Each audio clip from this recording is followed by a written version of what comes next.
Hey, welcome, all my right thinkers. Thanks for tuning in. Check out your boy, P Funk. Thinking right out here in my lab, in the book. I'm about to go toe to toe with my belief system followers, religion. We're going to go religion versus right thinking philosophy, aka yoga. Who you with? Let's go. Rightism, 25 rules to live by. Storytelling, story with a message. There's a message in my stories for life. I give you life lessons. You tune into receiving them. I appreciate you. We got a good thing going. Let's do what we do. Right thinking mission is to enlighten, inspire, educate, and motivate you, the individual, to a higher spiritual level of enlightenment. Right thinking way of life through mental and spiritual discipline. Practice daily will help and guide you to attain your goal of reaching spiritual enlightenment, aka know thyself. My mission that all right thinkers know thyself. If you're a right thinker, your goal is to know thyself. You see where we're going with this? Okay, so let's get that together. I asked the question, do you know you? You will when I'm through. That's what I do for you. It's rhetorical, but if you don't have to answer for yourself, tune in. I got you. A person who knows not and knows not that they know not is foolish. Disregard them. A person who knows not and knows that they know not is simple, but you can teach them. That's why I do what I do for you. Appreciate you too. Stay tuned. I got more for you. A person who knows not and believe and think that they know is dangerous. Avoid them. I do. A person who knows and knows not that they know is spiritually asleep. I can awaken them. I'm the spiritual alarm clock here to wake you up with knowledge of self. That's what I do for you. A person who knows and knows that they know is wise to follow them. All these persons reside in you. Right thinkers, know thyself and to my yacht, be true. Let's talk about right thinkers again. Religion is religion. Yoga is a philosophy that I practice and master. I just call mine right thinking philosophy. It's a yoga discipline. I have mastered all five categories. We're going to talk about it right quick. But again, I'm going to show you this, page 43. Religion, the goal is to get you to God, to enlighten you, to link you back to God. I keep telling you that. So here's the diagram I showed you a while ago that I did this lesson before. This is the route for religion. Y'all got your myth, you got the ritual, you got the mystical experience. That's y'all route to get enlightened. Right thinking philosophy had 5 different disciplines you can practice, and either one of them will get you there. The goal and the idea is to master all 5 of them and use them as needed. Religion, y'all got one way, and that's fine, but it's a way. I ain't saying it don't work. That's what I'm trying to explain. It's different. Me and my pastor do the same thing, just different. Okay, got it. Moving on. So it's not a competition. We doing what we do the way we do it. That's all. He respect my ministry. I respect his ministry. Let's go. They both mean the same thing. Get you to God. How by any means necessary? I'm doing mine. Let's go. So, right thinking philosophy is the practice of mental, physical, and spiritual discipline. I tell you every day, which lead to what? Self-control and self-discovery by purifying one's mind, body, and spirit, so as to be able to discover the deeper spiritual essence which lies within every human being and object in the universe. That spirit is God. In essence, the goal for right thinking philosophy and all yoga practices is to unite or yoke your individual consciousness with the universal or cosmic consciousness, again, God. Therefore, all our ancient Egyptian religious practices, especially in terms of the rituals and the other study and practices of the ancient Egyptian temples, the system was known as Shitar Netta. That's what I mastered. I just call it right thinking philosophy. So Shitar Netta is the what? The way of the hidden supreme being, teaching you how to get to God. He's hidden. Where? Inside of you, not up in heaven, not under the, no, inside you. That's the key. And Shitar Netta teaches the way to the hidden supreme being.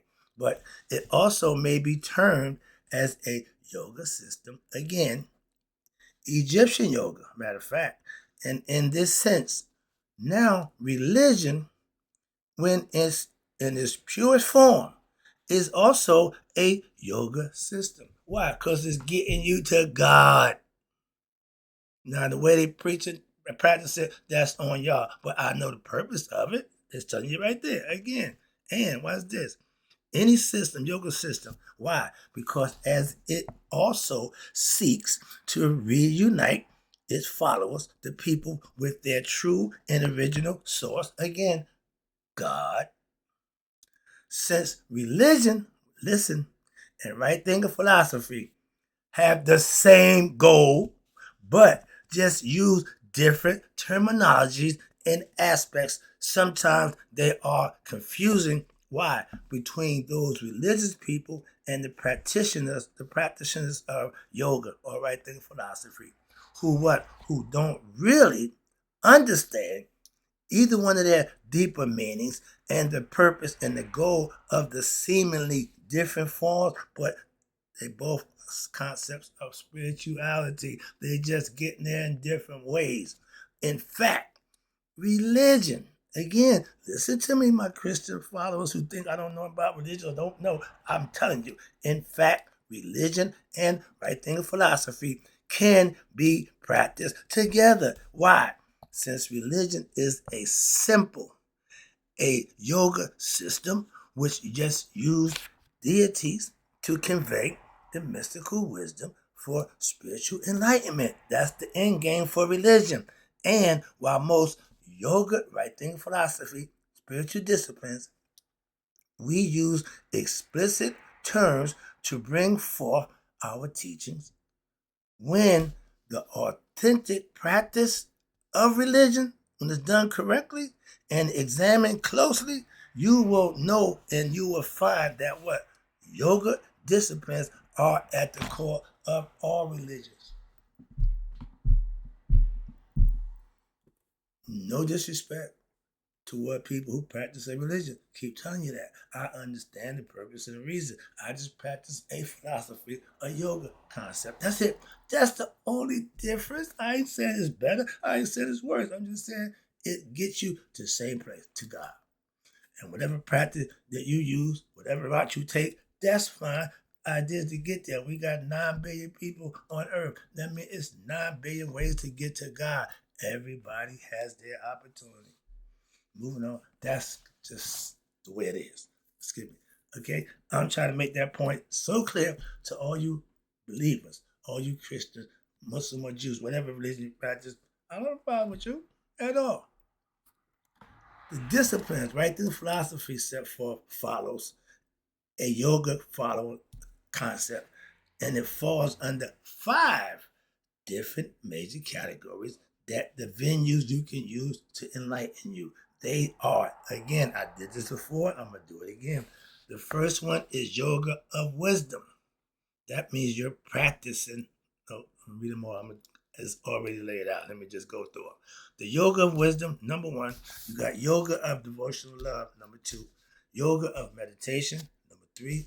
Tantric yoga, number 4. And my favorite, yoga of selfless action, number 5. Within these 5 categories, there are some other subsidiary forms which are part of the main disciplines, which they fall under the same category, but just different aspects. But the emphasis is in the Osirian myth, is on the yoga of wisdom. Why it's teaching you about ourselves. That's the wisdom lady. Okay, she teaches you knowledge. And it teaches you 3 things, 3 kinds of wisdom in that one story. The one myth teaches you yoga of wisdom, studying, practicing. Yoga of devotional love to what? God. That's what the Christians, they love that concept. That's them, all right? They love Christ. We had Asar or Haru.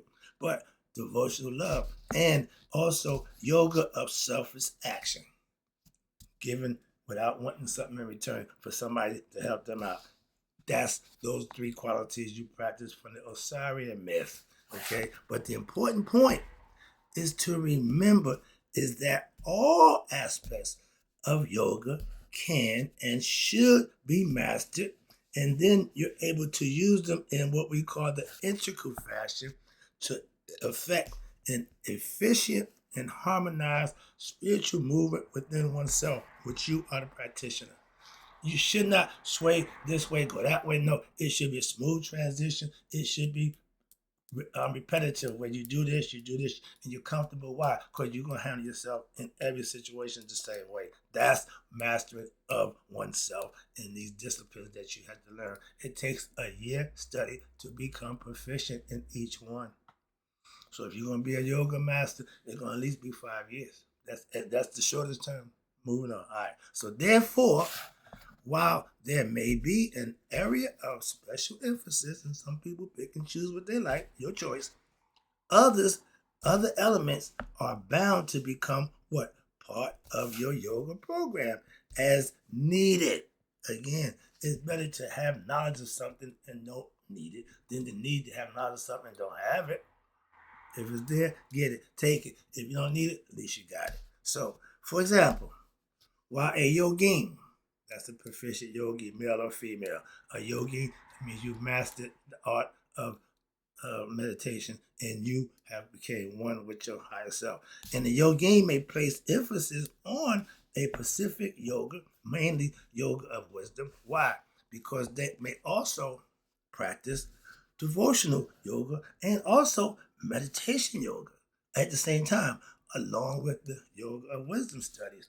You can put them interchangeable, use them as you need them again, but the idea is to have them. So the practice of any discipline, whether it be Christian, Islam, Judaism, right thinking philosophy, any discipline that what leads you to oneness with the supreme consciousness, aka God, can be called yoga. So religion can be called yoga when it's done correctly, and that's the whole purpose, to get you to God. I hang out with Christians who practice it the way, and they're all on their way to what? To God. And they're all getting things that they ask for by what? Righteous and virtuous living. Make a difference. But if you study, and I do daily, but if you study, rationalize, and you reflect on what you're learning, the teachings, you are what? Now you're practicing yoga of wisdom. Hello, that's what I do. Teaching you. If you meditate, I do that daily, upon your teachings, you are, or reflecting, if you're meditating on the teachings and on your higher self, aka God, the purpose of meditation is to get to God mentally. That's the purpose. And if you do that, now you are practicing what? Yoga of meditation. If you master meditating, that means you're communing with God at your leisure, whenever you choose to. You don't need a temple. You don't need a church. You don't need, nope. You can call on God whenever you want. That's the purpose. And the reason why the churches and religions don't teach that, why? Then y'all wanted to come to church. Moving on. But if you practice rituals which identify you with your spiritual nature, guess what you're practicing? Yoga of ritual identification, which falls under, again, the heading, which is part of yoga of wisdom, and combined with yoga of devotional love of the divine. You showing love for God, you practicing by what? Doing the things you need to do, the ritual, you're doing the things you got to do on a daily basis. Make it part of your life. So if you develop your physical nature, going to the gym, working out, I do that every day, and along with your psychic energy centers, serpent, kundalini, you are practicing what we know in Egypt as serpent power. Got that book too. All right. And that's igniting what? The kundalini or the Uranus, this is called the serpent power to get it started. Only way the serpent wakes up is if you live right. It's automatic. That's why if you're Christian, you follow the tenets, he'll wake up. Because you're acting and you're doing. So it don't make a difference what you call it. It don't make a difference how you understand it. If you do it, it'll happen. Some people get crazy when it happens. They don't know what's going on. Okay, but the serpent wake up, you'll be different. All right, but that's yoga. That's serpent power yoga. Now, which is part of the tantric yoga. Remember, tantric yoga is physical, male and female interacting in all different kind of yoga positions, also at the same time having sex. Not doing that. Moving on. The sutras, they call it, the Kama Sutras. Okay. But now, if you're practicing serpent power and kundalini yoga, which is part of the tantric yoga, but if you're practicing living according to your moral and ethical behavior and offering a selfless service, you, my friend, are practicing right thinking philosophy, yoga of action, better known as Maya. My favorite, okay? And when you do this in your daily life, Maya only happens just like Christ and anything else, daily. Don't turn it off, don't put it down, live, breathe, act Maya. I do everything Maya. I just love the religion Maya, okay? So if you practice and turning your attentions toward God, you're a Christian, and you're developing your love for God, again, Christian, y'all call it Jesus the Christ, then it is called devotional yoga or yoga of divine love. And that's what the Christians do. I love that for them. Why? They practicing it. They're living it. They're doing it. And they're being rewarded for it. They call it prayers being answered. No, those are your blessings. Okay? God makes sure you got what you need. And if you understand that, that's all you need to know. And that way you can show what? Your devotion to him by worshiping him, and he'll reward you with blessings. Simple, answering your prayer. If you ain't doing nothing for God, if you ain't doing nothing in the name of, what the hell you gonna ask God for something for? That's like going to the bank that you ain't putting no money in. You ain't getting nothing out. Why? You ain't putting nothing in. Simple. Moving on.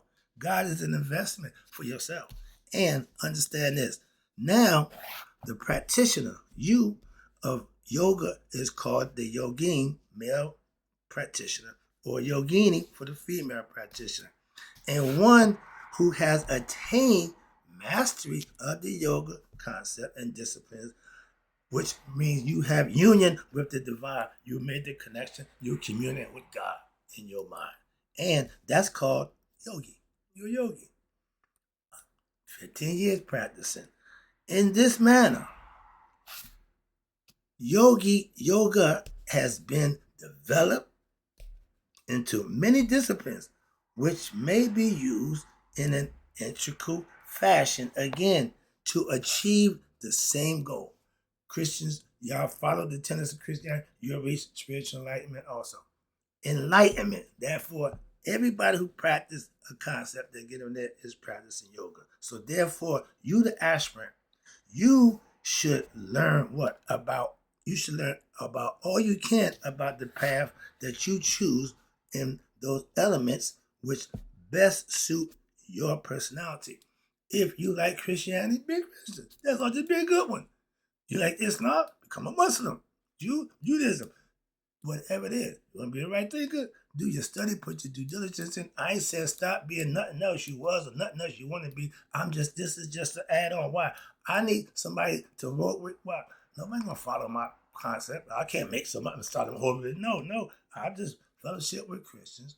I teach my philosophy here, and I gather followers as I go. I ain't got a problem with that. That's what makes my ministry mine. I control this. It's all under my control, and I'm good with that. But you have the right to pick and choose whatever belief system, whatever gets you to God. The idea is to get to God. How about that? Wrap it up. I see the clock. Okay, I'm doing good. Now, you pick the discipline, the spiritual discipline that suits your fancy, and you practice them in an integral fashion in a balanced way, where in your daily life, you have to incorporate the concept. It's like Christianity. You got to live a Christian. You can't be a Christian on Sunday and be a heathen for the rest of the week. You practice the tenets on a day-to-day basis. Like I tell you, daily. Let's go. Enlightenment is the end game for religion, yoga, right thing for anything that's going to get you to oneness to God is a yoga. It is getting to what? Enlighten you with what? Spiritual enlightenment, meaning you having God, His Spirit. Enlightenment, you've been enlightened to God. That's my name. That's my goal. I'm trying to get you to understand. Enlightenment is a term used to what? To describe what? The highest level of what we call spiritual awakening. knowledge of self. The best knowledge is self-knowledge. It means what? You have obtained such a level of spiritual awareness through your experience and your practice and your mastery that one discovers the underlying truth, the unity in what? In the entire universe. You know God as well as the fact that the source of all creation is the same source from which the innermost self within you and every human being heart rises. The spirit is in you. You have to become conscious of that by putting the work in, and you'll see it play itself out. If you put the walk, that road, broad is the road of destruction. Narrow is the road to enlightenment. A lot of people don't take that road. It's there. They never big road. Everybody takes that one. I tell you, if they going that way, go the other way. So from all my right thinkers, take the narrow road. Okay. All right. Wrapping it up. This phrase from Ramakrishna, who lived in 1836 to died 1886. This is what he says. As one can ascend to the top of a house by means of a ladder or a tree or a stairway or a rope, so diverse in many ways are there to means to approach God. If God is the roof, these are ways to get to him. They're showing you there ain't more than one way. I tell you that all the time. It's 9 billion people, 9 billion ways. They say the same thing. He said this back in 1886. All right. It says there are means, there's many different approaches to God. And every religion in the world shows one of these ways. That's been my argument the whole time. I'm not against Christians. I'm not against nobody's religion. I just understand what it's for. I just practice the yoga philosophy. That's it. Yoga, right thinking philosophy, or religion. Your choice. I gave you that option in the beginning, so I'm wrapping up for you. You can still make that choice right now. But guess what? Whatever else you're doing, you ain't gotta give up nothing. You ain't gotta give nothing up for right thinking philosophy. Or you gotta just practice it. All forms of spiritual practices that's directed toward the goal of assisting every individual who practices it to be able to discover their own true essence of the universe, both externally in a physical creation, which we're living in, and internally within our human heart. There you go, that heart again. Something about that heart as the very root of what? Of human consciousness. The feet going out, but I'll be freaking out. Sorry. Let me wrap it up and take it home for you. I hope I made my point clear for the last time about this religious nonsense. So don't come in my inbox threatening me and giving me a whole bunch of biblical lessons. This many terms are used to describe the attainment of this goal of spiritual knowledge, aka self-knowledge, and the eradication of what? Spiritual ignorance. Calm down, sorry. If you're spiritually ignorant, you can still practice a religion and be spiritually ignorant. Some of these terms for the true understanding of a religion and the purpose of it. You ready? I'm taking it home with this. Enlightenment, resurrection, salvation, the kingdom of heaven, moksha or liberation, Buddha consciousness, Christ consciousness, one with the Tao, self-realization. My favorite, know thyself. And on that note, I'm in the lesson. Hope you got it. Hope you enjoyed it. Right thing is, I like doing this. This is my thing. Hope you enjoyed it too. And in closing, may you all get to be 100. Me, 100 minus a day. So I know that my right thinkers who may choose right thinking philosophy over religion and passed away. Either way, you can't lose if you put the effort in it. Trust me on that one also.